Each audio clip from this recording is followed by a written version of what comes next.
Right. Pawan Kalyan గారు రెండు తెలుగు రాష్ట్రాల్లోనే కాదు, ఇప్పుడు భారతదేశంలోనే కాదు, ప్రపంచవ్యాప్తంగా కూడా ఆయనకి స్టార్డమ్ మరింత పెరిగింది.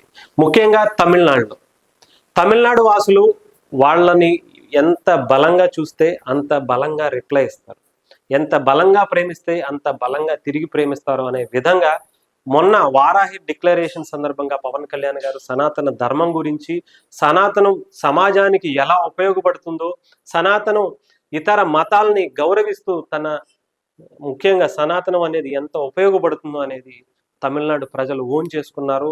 అక్కడ ఉదయనిధి స్టాలిన్ని ప్రశ్నిస్తూనే పవన్ కళ్యాణ్ గారు చేసినటువంటి డేర్ అండ్ డాషింగ్ ఒక వీడియోస్ని అక్కడ ఉన్నటువంటి అందరూ కూడా చాలా బలంగా సోషల్ మీడియా వేదికగా చూసుకున్నారు. ఇక్కడ ఉన్న వీడియో కూడా చూసుకోవచ్చు. ఆయనకి బ్రహ్మరథం పడుతున్నారనుకోవచ్చు తమిళనాడు వాసులు. ఈసారి పొలిటికల్ గా పవన్ కళ్యాణ్ గారు ఇండియానే శాసించే స్థాయికి వెళ్ళబోతున్నారు.